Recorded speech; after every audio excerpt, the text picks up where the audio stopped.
presents Hollywood.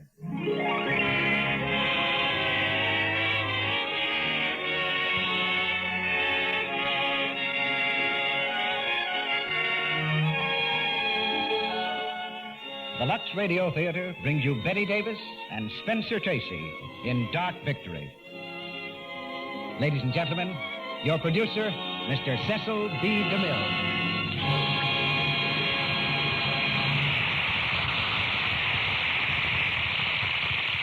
Greetings from Hollywood, ladies and gentlemen. Each year, the actors, directors, producers, and other members of the Academy of Motion Picture Arts and Sciences vote on the outstanding accomplishments of the year in Hollywood. The last Academy Award for the best performances by an actor and an actress went to Spencer Tracy and Bette Davis. Both these stars are with us tonight, and even the unemotional lights in front of the Lux Radio Theater have a special glow of pride in our players and our play, Dark Victory. Our stage is set for a prize-winning achievement, and so is the stage in your home when Lux Flakes is starred. Many domestic producers have discovered that casting Lux Flakes in a leading role is good business at the household box office. If there's a little more gray in my hair this week, believe me, it came from the task of finding the right dramatic material for two such splendid artists as Bette Davis and Spencer Tracy. In fact, we considered and rejected dozens of plays before selecting the one we think is perfect, Dark Victory. As a producer, I've always disliked the type of play known as a vehicle, one that's designed for the actor instead of the audience. And when there are two noted players in a cast, there's a double danger that the play will turn out to be a double vehicle. But Dark Victory has grip and power and human appeal. And when our curtain falls on the third act, I believe you'll agree with me that this play is really a great emotional experience. Each woman in our audience will unconsciously put herself in the place of Judith Traherne. Each man will wonder what he would have done as Dr. Frederick Steele. Dark Victory is a love story, but not one of the simple boy-meets-girl variety. It's the love story of two strong-willed people who must concentrate in a few gallant months all the happiness of a lifetime.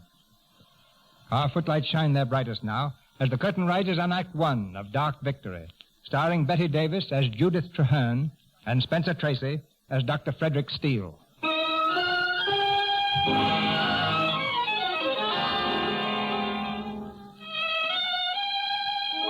At Miss Judith Traherne's estate on Long Island, another all-night party has run its course.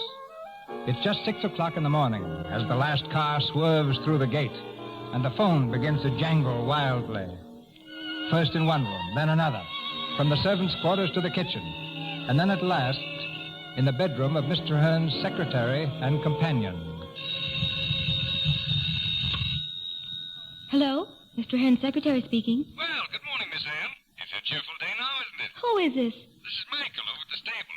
Michael, what do you mean by calling at this hour? I was wondering if I might speak to Miss Judith. You certainly might not. You know there was a party here. She hasn't had an hour's rest. And who is it? Not important. You better go back to sleep. Now, don't argue, Doc.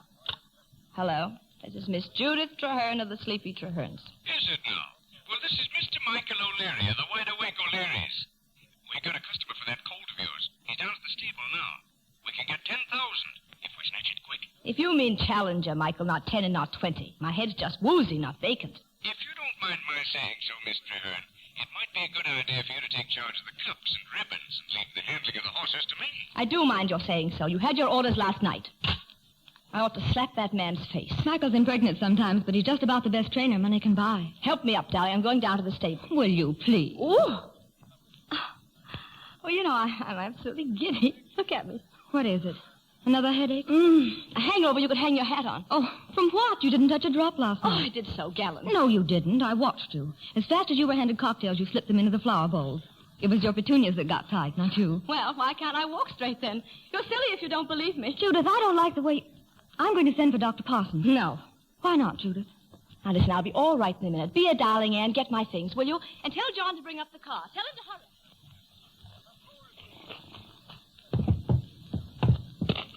I don't know what Michael got me down here for, Judith. But he said you wanted to sell that colt. And But I don't, Colonel Mansell. I still think you should buy him, Colonel. Michael, shut up. That colt's a perfect darling. He could play on the lawn with the dogs or the children. Of course, unfortunately, a steeplechaser has to have guts. Catch this fellow at the 2-mile pole with his heart bursting and a water jump ahead, and he'll fold up on you. Michael, I said I wanted to run him this morning. Where is he? He's in his stall having his extra 40 winks before we give him his morning cup of tea. Get him out here. And when I tell you to do something, you do it. Yes, ma'am.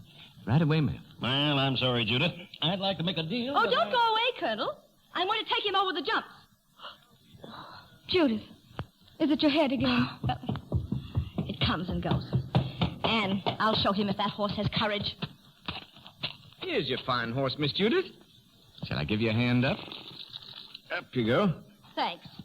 Michael, how long have I had you? 1 month and 3 days. Reminds me to think about firing you.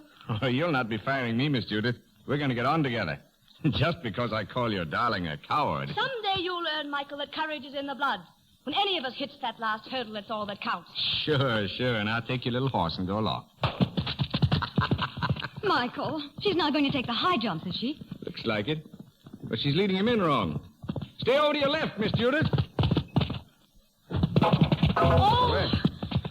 Oh, I thought she was going to fall. She will if she comes around like that again.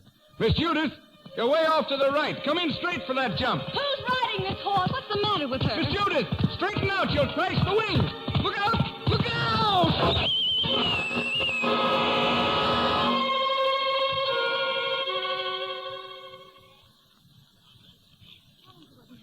It's a gash on the head, but it was you we were worried about. Michael said he had a hunch he'd throw you. Anne, listen to me. That colt didn't throw me. I threw him. What do you mean? Do you know what happened? I saw 2 jumps. I tried to put him over the wrong one. You saw 2 jumps. Yes, that was it. It was the ghastliest feeling. Everything went fuzzy. Why didn't you tell that to Dr. Parsons? Oh, poor old befuddled Parsons. My dear, you're staying up too late, smoking too many cigarettes. If only he knew about last week at the colony, when the old lady was coming out of the swing doors. I knocked the umbrella out of her hand. Why? Somebody said I was drunk. And another time coming out of her lanes on Park Avenue, I ran right into a woman with her dog on a leash. I ran right into the leash. Judith, Oh, I didn't hurt the dog, but the woman was furious. Darling, confidentially, this is more than a hangover. Well, if you don't tell Parsons these things, I will. No, you won't, Anne. You're my truest and best friend, and you won't tell a soul. I wouldn't have told you, except that I won't have a dumb animal blamed for my mistake. Come on now, we're going to town, aren't we? Judith, Parsons is coming back. Why? I promised we'd go with him to a specialist about this giddiness. I haven't time for doctors. But you may be really ill. I haven't time to be ill. Come in. Dr. Parsons is here, Miss Judith. Oh. Well, Judith, are we ready to go? No, Doctor Darling, we're not. She says she's not going with you. But, Judith, I think you ought to. There's a man in town, Dr. Steele. Now, Dr. Darling, I've got much too much to do. You know that. You take Anne to Dr. Steele. She could use an examination. Oh, Anne, haven't you any influence over her? None at all. What was that? Martha, what's the matter? Miss Judith, she fell down the stairs.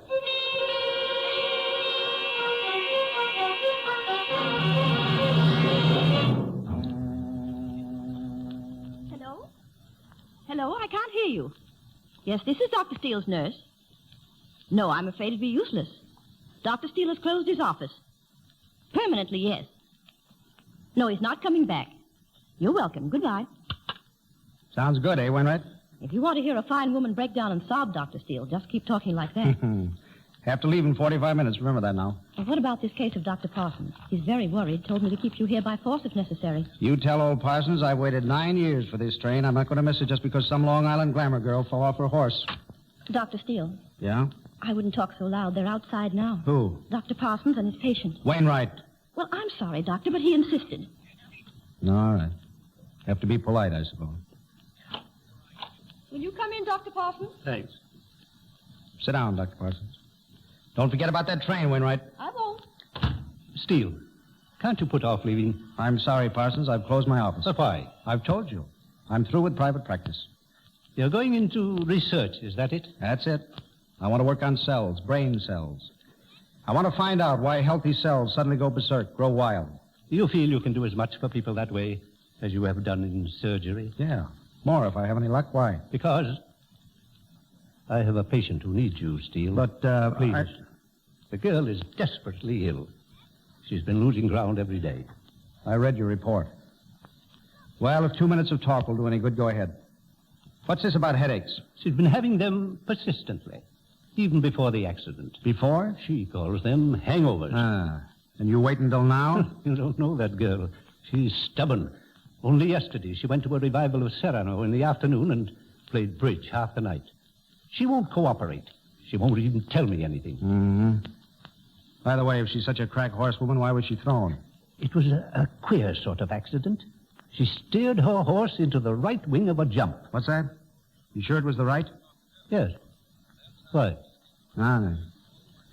Well, I think your best bet is to get in touch with Findlay. Oh, Findlay is in Europe. Well, I get Park. I don't want Park or any of the rest of them. Hang it all, they're no better than I am. I want you. But, Parsons, if I Steele, start... You're always talking about the obligation of doctors to humanity. Well, there's humanity waiting for you in that room. Oh, all right. Have her come in. Thank you. Judith, come in. Judith, this is Dr. Steele. How do you do?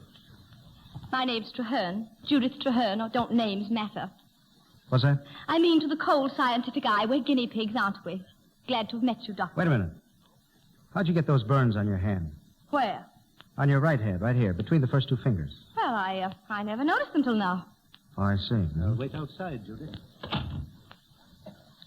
Won't you sit here? I haven't much time. Neither have I. Parsons tells me you're a great hunter. Well, you could hardly expect me to enter your office leading a pack of hounds. Hmm? Oh. I understand you don't like to talk about your health. I don't. Any reason why? It's a boring topic, that's all. Most people love it. I make my living by listening to them. Then I'm afraid you're wasting your time. Oh, I'll send you a bill. I'm 23 years old, an only child. I weigh 115 pounds, stripped. I've had mumps, measles, and whooping cough, all at the proper ages. I take a great deal of exercise. I'm accustomed to a reasonable quantity of tobacco and alcohol. I'm said to have a sense of humor. Is that all? That's all the inconsequential facts. What are the consequential ones? Does that light from the window bother you? No. Use your eyes a great deal? I generally keep them open, Doctor. What on earth do you do with yourself down there on Long Island? Oh, horses, dogs, shooting, yachting, parties, travel, gossip. All the pleasures of the station wagon crowd. You don't think much of that, do you? No, not much. Why not? Well, it just doesn't appeal to me. Do you condemn everything that doesn't appeal to you, Dr. Steele? Oh, no, by no means. You asked for my opinion, and I gave it. Well, anyway, that's my racket. What's yours? Well, I've been a surgeon up to now, but I'm clearing out for northern Vermont in about 30 minutes. Vermont? Not really. Mm-hmm, no kidding. What are you going to do up there between yawns? You wouldn't be interested. Oh, come now, after leading me on like this. Well, I'm going to do scientific research on the growth of cells. In guinea pigs? No, just cells. Sounds silly. Yeah, so I'm told. Still, you know, I almost envy you. It must be nice to believe in what you're doing. Why, don't you? Oh, not in the way you do. I'm not complaining.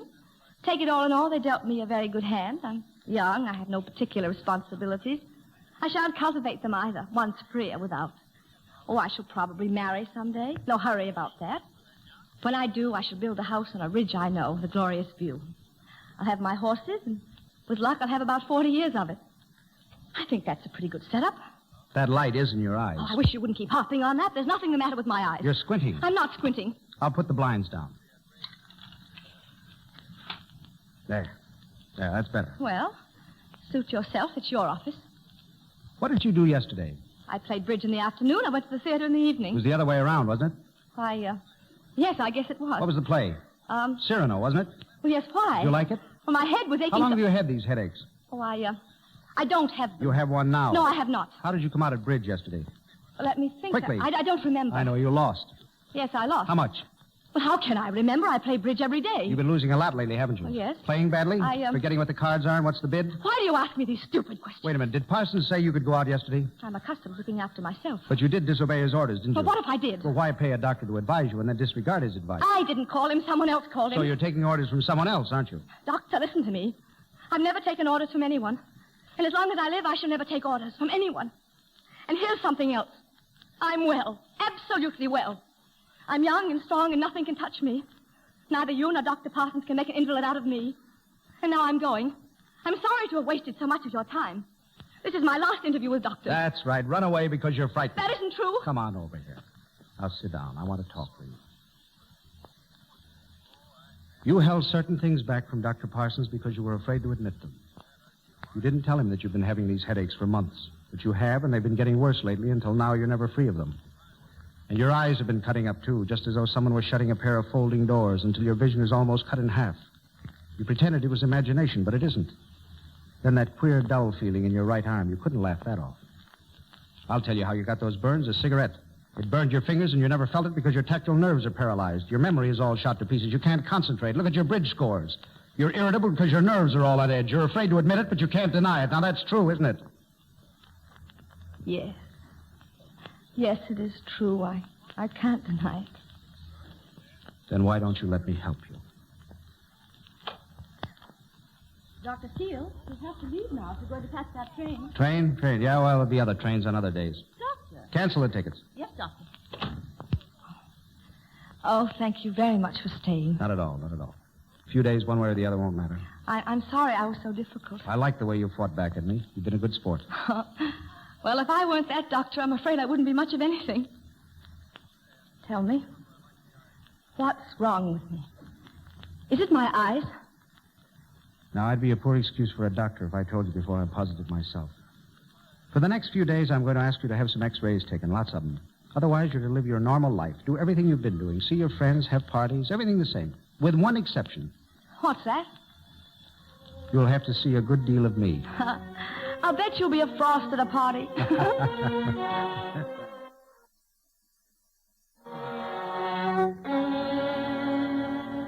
Well, Dr. Steele, have you reached a verdict?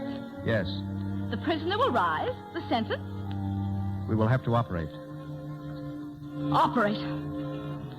On me? Where? My head? Yes. Oh, no, I won't.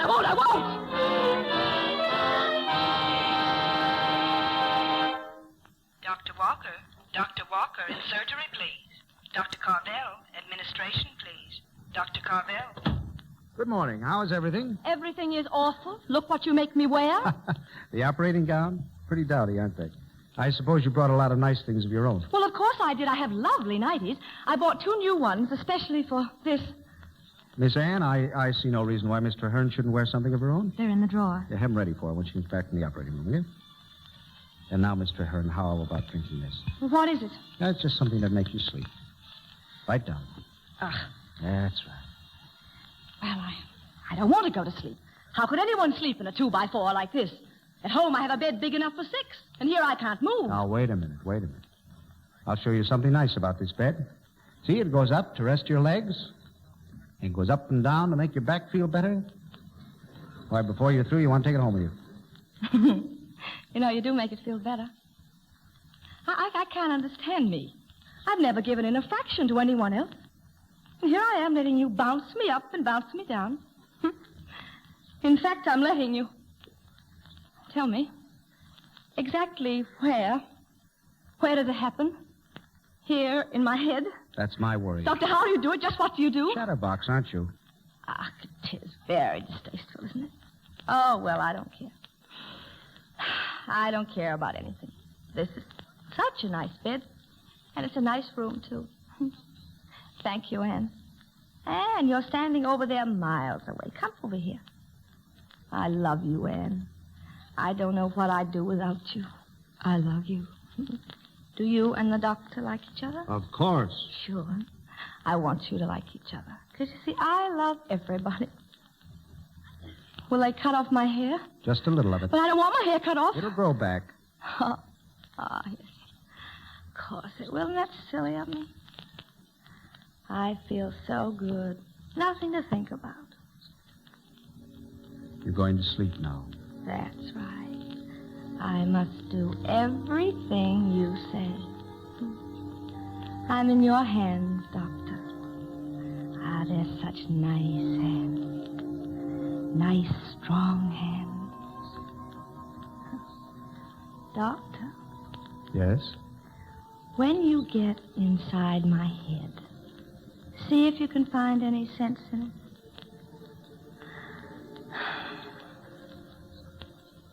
She's asleep. Hello? Dr. Steele speaking. Will you call surgery? We're ready now.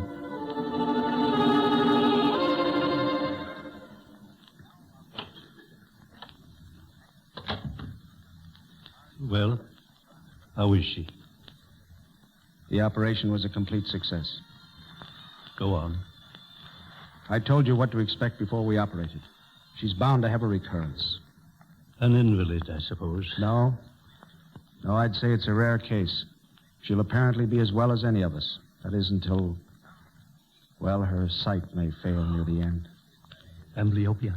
Yes. There'll only be a few hours after that. Oh, hang it, Steele. Isn't there anything we can do? Anything at all? No, there's nothing. It's a rotten business, Doctor. A girl like that, so alive, so entitled to live, to have this contemptible, meaningless growth come along and put a period to it, you could almost wish it had happened on the table. Are you going to tell her? Would you want her to know? No. Well, then that's the answer. Steele, just one more thing. You said she'd have a recurrence and then a few hours of life. How long has she got before the recurrence? Well? I can't say exactly. But she'll die within a year.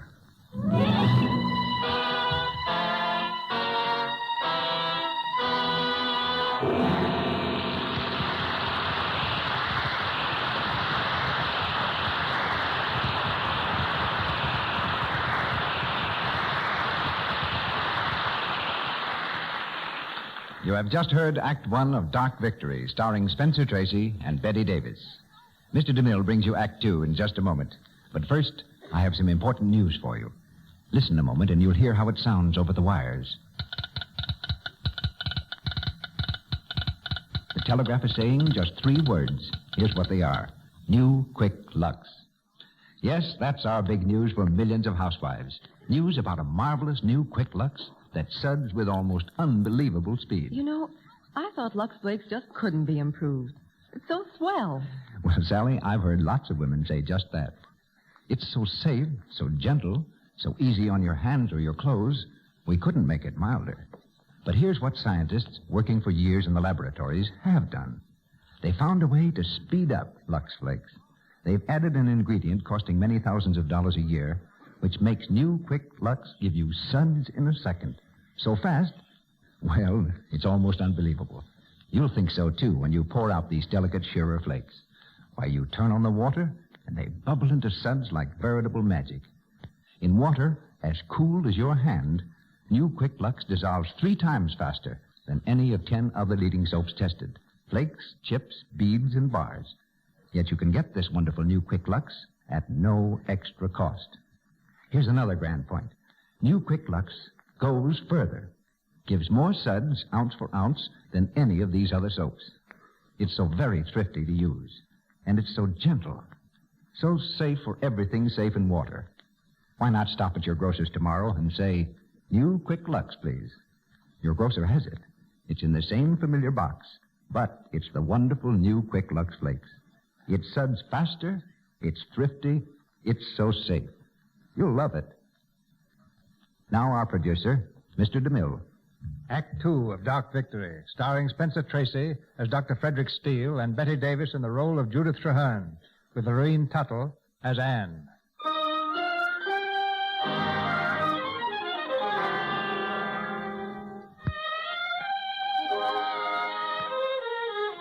In a few weeks, Judith returned from the hospital.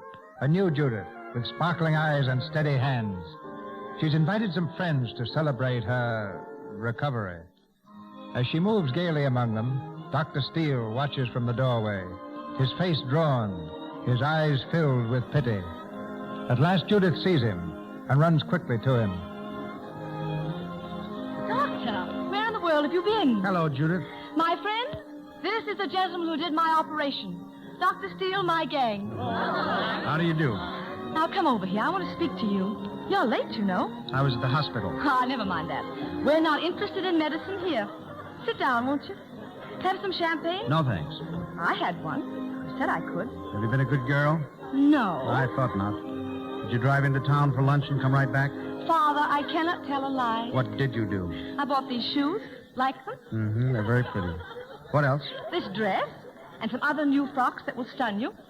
Oh, thank you so very much for the 2 inches off my middle. And, Doctor, thank you for my life. What can I ever do for you? Oh, Anne. Anne? Coming. What? Excuse me, Doctor. Anne, has the package come yet? Just arrived. Shall I get it? No, let me. Be right back. Don't go away. Well, Doctor, doesn't she look wonderful? Aren't you proud? Proud? Yes, I'm very proud. Doctor, when you came down to Judith's room right after the operation, you had a certain look in your face. I thought it was the strain, the tension of the operation. I don't understand you. Well, you have that same look in your face now. Is there anything wrong? Anne, I'd rather not. If there is, please. You see, I am her best friend. Will you come outside?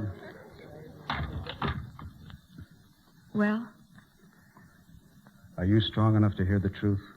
then there is something. Yes, there is. I can't save her, Anne. Nothing can. Nothing. You mean she's going... Yes. She'll die. Well, so are we all. She's going to die of that growth for which we operate. No. It's true. You mean she'll have that pain again? And that horrible confusion? No, she's not going to suffer again. That's all behind her now. How will it come? It'll come quietly, peacefully. Oh, God's last small mercy. You mean it will come without warning? She'll have no chance to be ready. There may be a moment very near the end when she won't be able to see quite as usual. She'll go blind. A dimming of vision. Then after a few hours, say 2 or 3, Doctor, how long has she? A year? 6 months? possibly more. Oh, I don't believe it. And if I could literally cut off this arm... I know. You'll have to buck up. She mustn't know. You sneaks. You're hiding out on me. What's the idea? Well, actually, we were talking about just how much you ought to do. I told him you'd had a devil of a day, and he doesn't seem to think it matters. I've had the best day of my life. Doctor, here's a present for you. Oh, Judith, you Oh, shouldn't. now, don't play surprise. You know you doctors always expect your GP presents. And if I'm not a grateful patient, there never was one. What's in it? A little gold and a lot of sentiment. Look at that man, Anne. I thought surgeons had to have such steady hands. Let me help you, Doctor. Thank you. Well, do you like them? Or don't you wear cufflinks? Thank you very much. It's the best present I've ever had. Oh, I'm so glad you like them. Of course it isn't enough. Nothing ever could be. Wait, I've an idea. This is my birthday. What? Well, it is really, you know, my new birthday. Every year on this date we'll meet, just us three. We'll meet and have a party. Why, what's the matter? Nothing. It's a grand idea. Of course it is. Come on, we'll start now.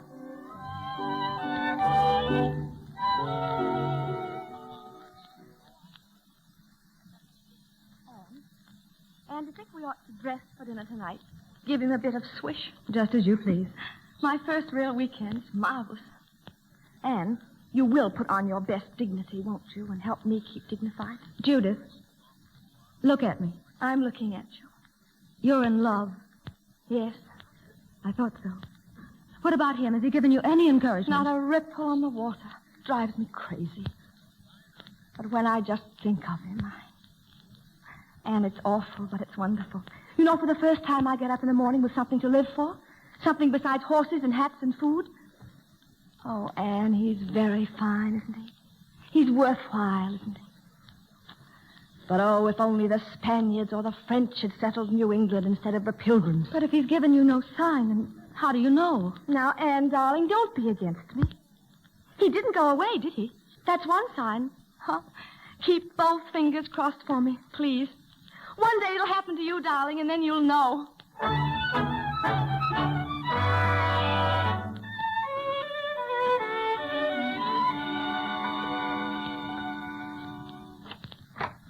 Come in, Anne.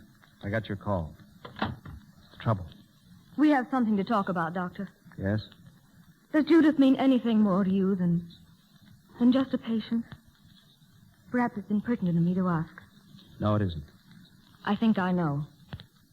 You do care for her. Yes, I care. Very much. But what are you going to do? Are you going to tell her? She'll expect you to marry her. Or is it better for you to go away and leave it to us? Well? You know, Anne, women have never meant anything to me before. I'd never met anyone like her. I was all set to. I had plans, arrangements made. Yes, Vermont. Why don't you go away for your own sake? For your work? Work? When I can't cure her? There's nothing else on my mind. Look here, I had a letter from Vienna today, the last finding in the case. Here's the translation. Not a chance in the world. And the others, 12 of them. Prognosis negative, prognosis negative, prognosis negative. Oh, I'm so sorry for you both. You couldn't marry her. You couldn't watch her growing happier every day with this thing creeping up behind her back. Could you stand it? I couldn't. It isn't a question of what you or I could stand. The only thing that matters is that she should be happy every hour. All my life I've told people what to do. Now, Anne, what shall we do? What can we do?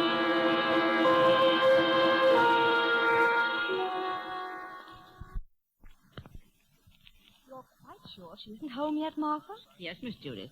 She said she was going into town, and then I heard her call Dr. Steele's number. Dr. Steele?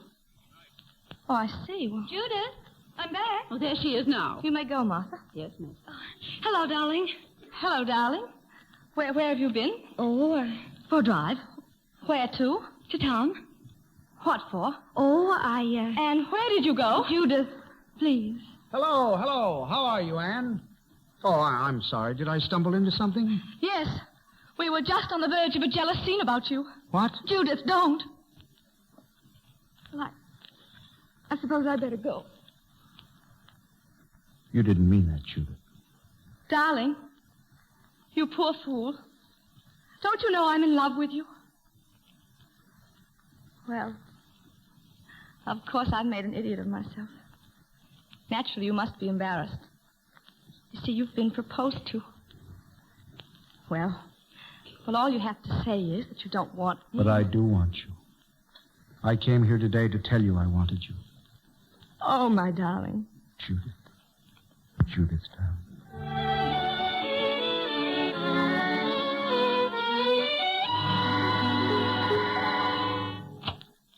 Hey, anybody home? How do you do, Mr. Hearn? The doctor's not here. Where is he? I'm to have lunch with him. He wants you to meet him at the restaurant. Oh, I haven't seen you to congratulate you. Oh, thank you, Wainwright. It's a strange world, isn't it? When I first came here, you were packing, and I thought it was the end of my life. Now you're still packing, but my life is just beginning. Huh. Wainwright, don't let me disturb you. I'll help pack up his papers and things. Go ahead. Thank you, Mr. Hearn. You know, Wainwright, it's nice to marry the man you love. I darn nearly broke my neck to get him. Of course, it's a perfectly screwy setup. Vermont and Long Island. We don't live in the same world. Do you suppose Vermont and I will understand each other? I don't know much about Vermont except what he's told me. He loves it, doesn't he? Ah, then I will, too. You know, Wainwright, I'm going to sell my house and my apartment, everything. Well, what's this? Case history, Miss Judith Traherne. Examination of the tissue samples proved the original diagnosis. The prognosis is definitely negative. Negative. Oh.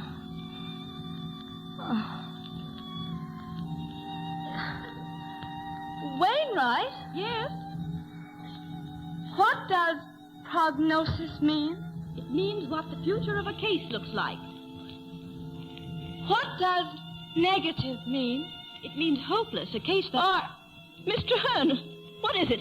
Mr. Hearn!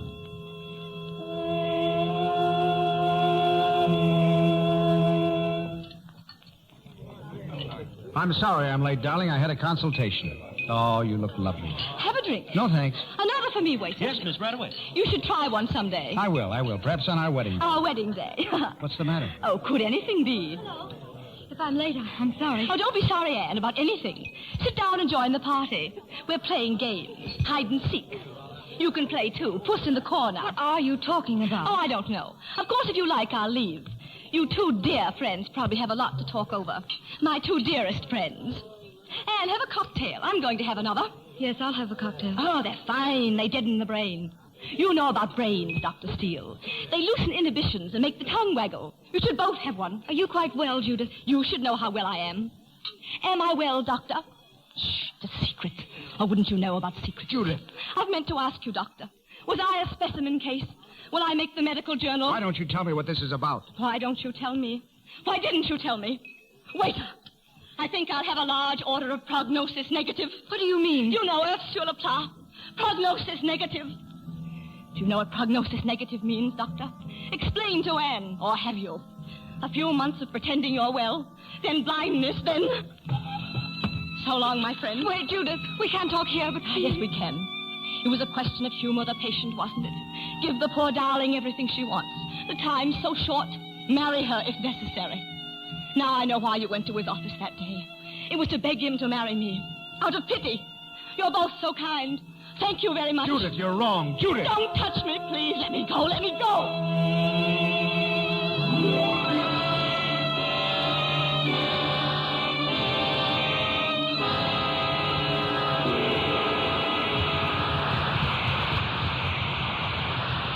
Just a moment, Mr. Dinner brings you Act 3 of Dark Victory, starring Betty Davis and Spencer Tracy. When you hear something that interests you very much, you want to pass it on to your friends, don't you? Well, that's the way it is with new Quick Lux Flakes. Women all over the country are talking about it. For instance, here's just a paragraph from a letter Miss Peggy Tippett of Baltimore sent us.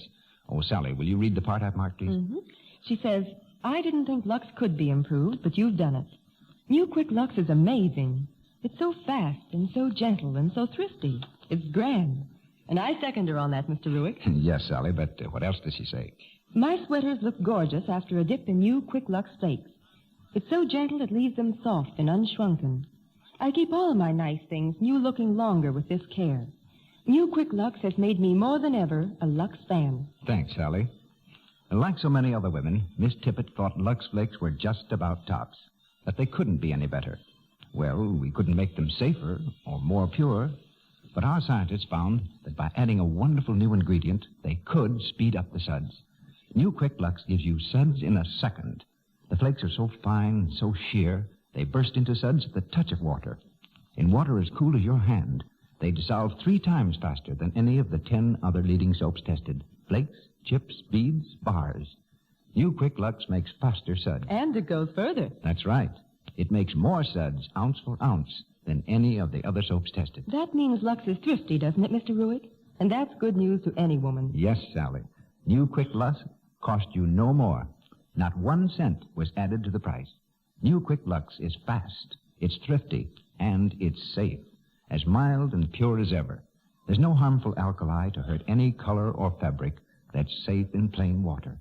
It helps your stockings, underthings, dresses, blouses, and sweaters stay new-looking longer. Get a box of this amazing new Quick Lux Flakes tomorrow.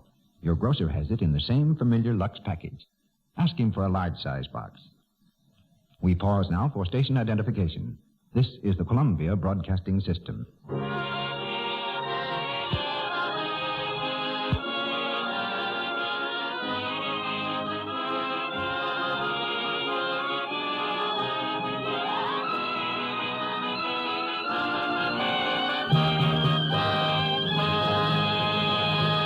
We continue with the third act of Dark Victory.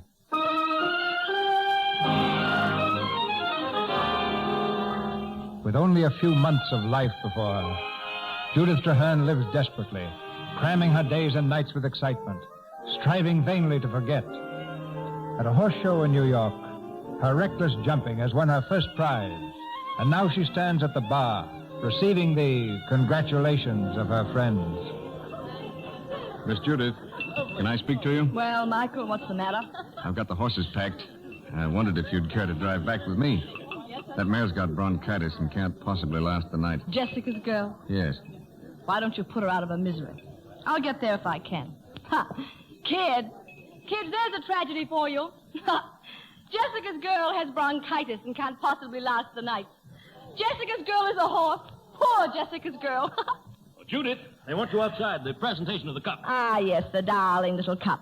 Excuse me, kids. Judith, Well, if it isn't the extraordinary surgeon. I've tried to see you. How's your mortality rate these days, Doctor? Any more fun with the knives? Drop it, Judith. Why aren't you in Vermont with the bugs? You know why I'm not.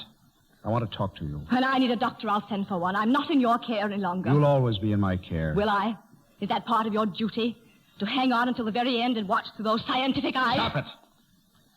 I know how you feel. Anything to strike back at me, but don't do it this way. What do you want me to do?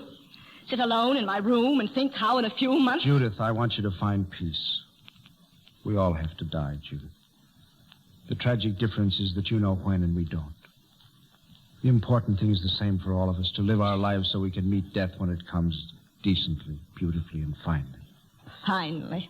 Beautifully. I'll die as I please. Leave me alone. Do you hate me so much? Oh, so much and for so many reasons. I hate you for not telling me the truth.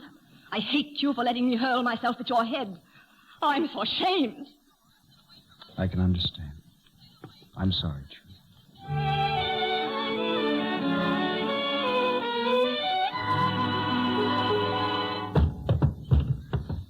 Easy, girl. Easy, Jessica.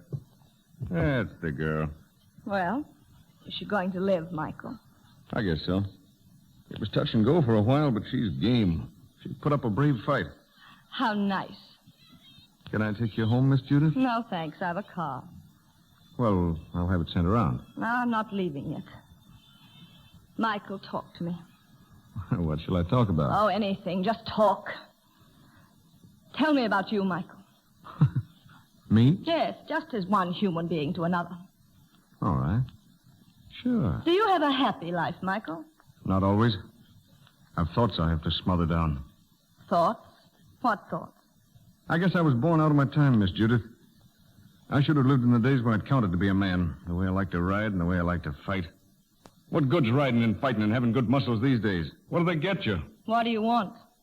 I told you I have thoughts to smother down.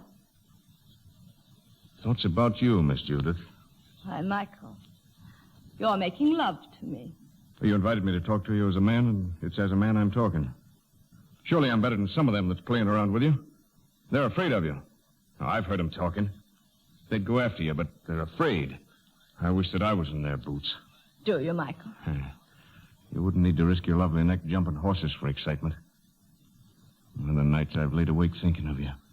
The things I've wanted to say to you ever since the first time I saw you. Well, why don't you say them, Michael? We're of a kind. Will you belong to me and no one else? Kiss me, Judith. Oh, Michael, let me go.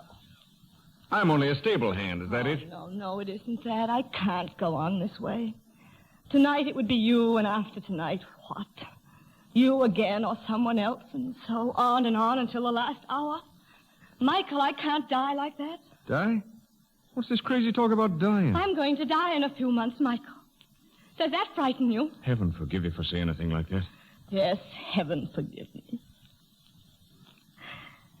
When it comes, it's got to be met finely, beautifully. That's what he said. Michael, I'm all shocked. I'm all shocked.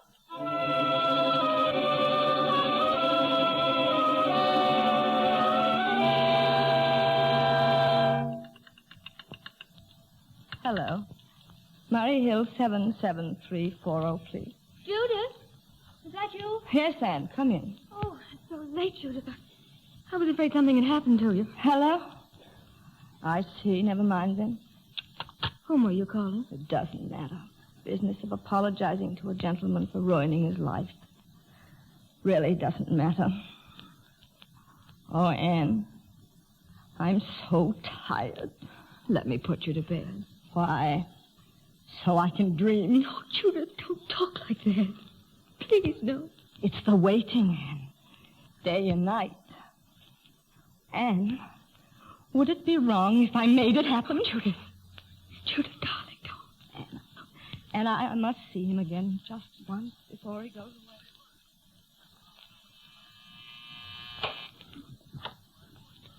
Hello, Judith. Hello, Doctor. Come in.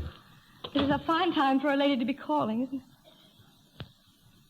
Oh, can you ever forgive me? I have already. Oh, but the things I said to you. It's good to say things, Judith. It gets them out. I do understand. Do you? Can you? You said you wanted me to find peace. Where is peace? Within yourself. I've tried to do the things I said I would. I couldn't. Darling, there's been no one but you. Darling, how good it is to call you that again. You see, I had to come to tell you there's been no one. I couldn't go on with you bitter towards me. Please don't think of me like that. I love you, Judith. Yes, I believe you. It isn't just pity. Oh, I take back every unkind thing I said to you. Darling, help me. I've been so stupid. I've crammed every minute so full of waste.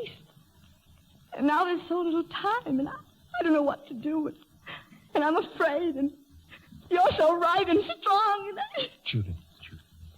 It's all right now, Judith. If only you let me see you sometime. You're going to see me every day.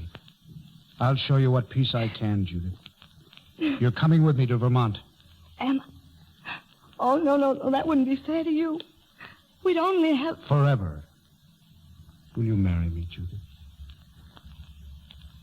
Marry? Oh. Wouldn't it be marvelous if we could? A real wedding, given away in church bells and champagne. A white frock and orange blossoms and a wedding cake. Now, that's one thing I wouldn't have missed. And you're giving it to me. Oh, darling, I can never love you enough. Oh, look. It's a letter from Anne. Is she coming up to see us? Well, not yet, but soon, I think. Listen, I've been trying to rent the house ever since your wedding, but no one seems to have any money. And I'm not going to let tramps have it. Darling, tell me, why do people complicate their lives so? All those horses, that house.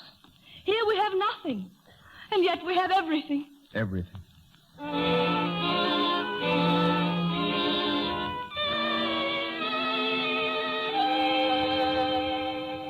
Are you supposed to be helping me, Anne? Where are the jonquilla bulbs? Oh, here. Jonquilla, narcissus, to be planted in early spring. Let me have them, darling. Won't they be beautiful next summer? How deep do you plant them? I don't know. Let's see. Plant the bulbs about... And look how dark it's getting. It must be going to rain. Why, Judith. Well, it's getting darker every minute. We must be going to have a storm. Well, you know, that's funny. I can still feel the heat of the sun on my hands. Oh, no. Anne. No, it isn't true. No, there are clouds. The sun has gone. A few hours of brightness. Oh, no. Out there. Anne, it's all right. Now, be quiet, darling. Hello. Say, if the ladies' gardening group can adjourn their meeting for a moment, I've got some news. Yes, darling. Start packing. We're going to New York. Wait a second. I'll be right out. Judith, you can't. Anne, you mustn't say a word, please. You mustn't. Judith, this is great news. What's happened? Look, a wire from Dr. Fisher in Philadelphia. Martha took it down over the phone. Here, read it. Well, Anne, you read it. I never could read Martha's writing. Dr. Frederick Steele, Brattleboro, Vermont. Wild with excitement over your latest experiment. Biological tests convince me you may be on right road with isolation. Isolation, see? Choke off the oxygen. Oh, no, you two wouldn't understand. Believe we should present material at board meeting in New York tomorrow. Sees wire. My enthusiastic congratulations, Fisher. Oh, but, darling, it's wonderful. Don't I know? I'm in the clouds. I wired Fisher. I meet him at 10 in the morning. Oh, did you? Yeah, it means driving over to Mills Junction to catch the 4:40. Come on now. Give me a hand. I can't even find my socks. Judith, I'm going to tell Now, you. Anne, you must go right on with your planting, please. But you can't let him go. This is the chance he's been waiting for. The chance to help other people who are sick. He's got to go, Anne. If I can only last till he goes. Judith. Anne, please, I know. Judith, you know what this means, don't you? If it's true, it means that in 10, 15, 25 years, I'll begin to get someplace. Oh, it's very exciting, isn't it? I'll say it is. Say, which one of those dresses do you want to wear, the gray or the black? Darling, I'm not going. What? Well, I'd rather not. You'll be busy, and I'd just be sitting around in a hotel room. Oh, nonsense. Now, a couple of days in New York will do you good. You can buy some new clothes. But I don't need any new clothes. Well, you can see your friends. Now, please, darling, don't force me to go. Force? Well, of course, darling. It's anything you want, but... Well, New York would bore me. Really, it would. This is my home now. I'd rather stay here. Judith, you're trembling. Am I? Well, it's the first time we've ever been separated. Can't a girl get a little sentimental? Judith, I'm not going. I don't know what I could have been thinking about. I'll call Fisher and tell him. Darling, are you worried about me? Every minute you're not in my sight. Oh, but you needn't be, Anne's here. But if anything should happen... It won't, and even so, I'm not afraid anymore. I used to be. I died 1,000 times. The next time, death will come as an old friend, gently and quietly. Judith. Ah, but we've had so much, darling. Just minutes. If we lived to be 100, we couldn't have had more. And when the time comes... When the time comes, I'll go with you. Oh, no. I swear I will. No, you won't. You couldn't be that unkind to me. I couldn't live without you, Judith. Darling, you must. I wouldn't want my death to be futile, meaningless. It is. Futile, meaningless, cruel. No, not if you live. If you can save others in the future who might die without you. Don't you see, you must go on with your work. You must wipe out this thing that's going to take me away from you. And with each blow you strike, you'll say, that was for Judith, my wife. Judith. Now, come on.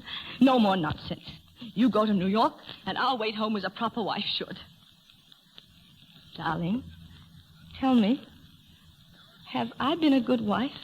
Oh, my darling. That makes me very happy. Happier than anything else. You see, I've loved it so every minute. Oh, how can I make you understand? Look out there, out the window. Somehow it's been like that. Shining and quiet. Judith, I can't lose you. You'll never lose me, darling. Nothing can hurt us now, for what we've had can't be destroyed. Don't you see, that's our victory. Our victory over the dark. And it's a victory because we're not afraid. Now, come on, you'll miss your train. I don't want to go, Judith. Please, darling, here. Let me fix your tie. And for heaven's sakes, buy a new hat. I made up a list of the places where we could be reached. We won't need it. I'll be back as soon as I can. I know you will. Judith. Kiss me goodbye, darling. Mind yourself in the big city. I'm going to be awfully lonely. Whoa, don't tempt me. Go on. Goodbye, my darling. Goodbye. Goodbye, Judith. Hurry home. Hurry home, darling.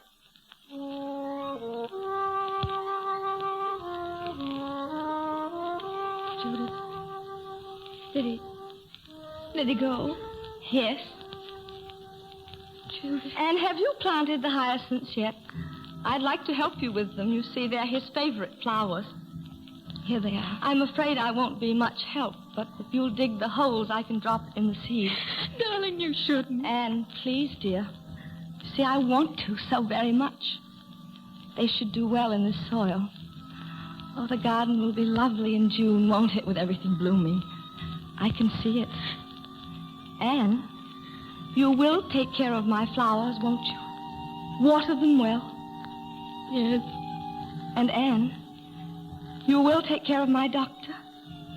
You know what I mean, Anne? Judith, please. You see, he'll need someone. He mustn't be alone. It's so much worse for him than me. I'm the lucky one. All I'll miss is growing old and being sick and tired and worn out. Promise me you'll never leave him. I promise. Anne, darling, now don't cry, please. I'm very happy, really I am. I think I'll go in now. It's growing so very dark. I'll go with you. No, please understand, Anne. No one must be with me. No one. I have to prove to him that I can do it alone. Maybe it will help him over some bad moments in the future to remember it. Be my best friend, Anne. Just take me to the stairs and let me go up to my room alone. Yes, Judith. Yes.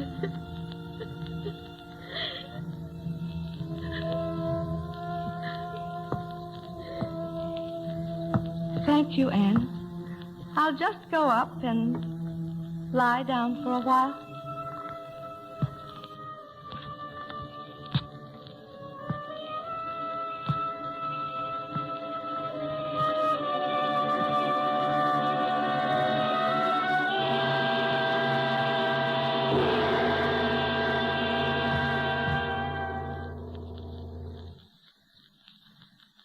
The brief time that destiny allotted to Judith Traherne has ended.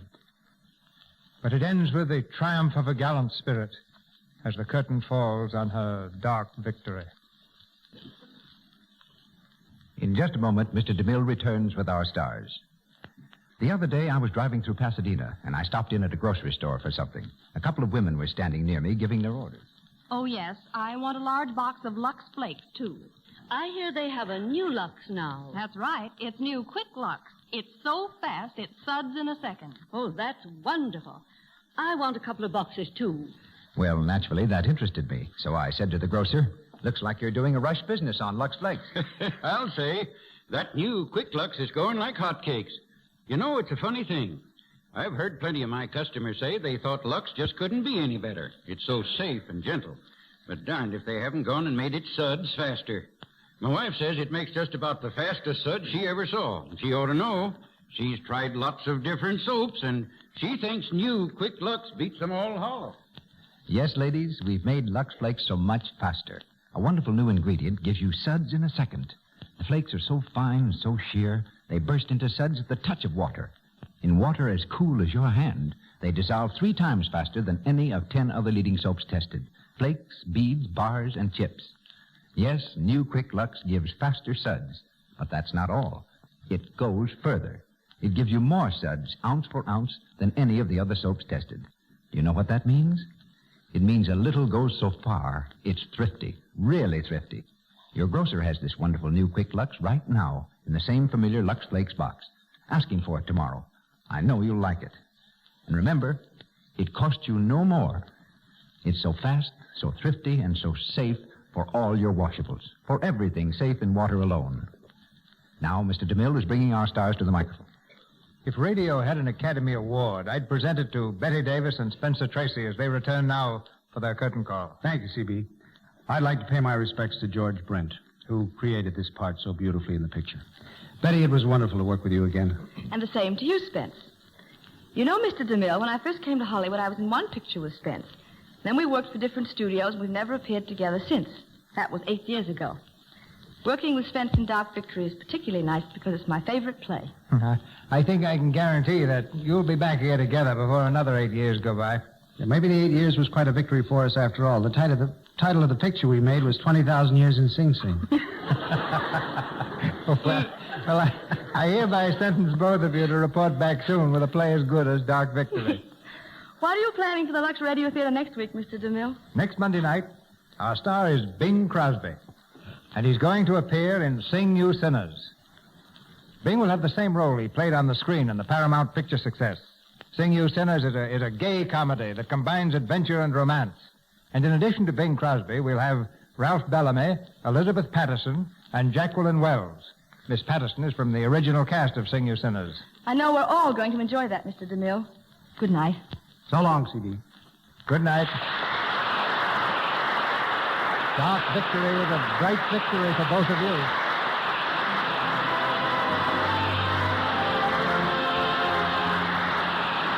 Our sponsors, the makers of Lux Flakes, join me in inviting you to be with us again next Monday night when the Lux Radio Theater presents Bing Crosby in Sing You Sinners with Ralph Bellamy, Elizabeth Patterson, and Jacqueline Wells. This is Cecil B. DeMille saying good night to you from Hollywood. The part of Anne was played by Lorene Tuttle. Fred Shields was heard as Michael, Wright Kramer as Dr. Parsons, Martha Wentworth as Miss Wainwright, Clara Blandick as Martha, Lou Merrill as Colonel Mantle, and Nancy Leach as a nurse. Spencer Tracy appeared through the courtesy of Metro-Goldwyn-Mayer and has just completed this studio's production of Northwest Passage. Betty Davis is now starring on the screen in the Warner Brothers picture Elizabeth and Essex. The play Dark Victory was written by George Brewer and Bertram Bloch. The Warner Brothers screenplay was written by Casey Robinson. Our music was directed by Louis Silvers, and your announcer has been Melville Roig.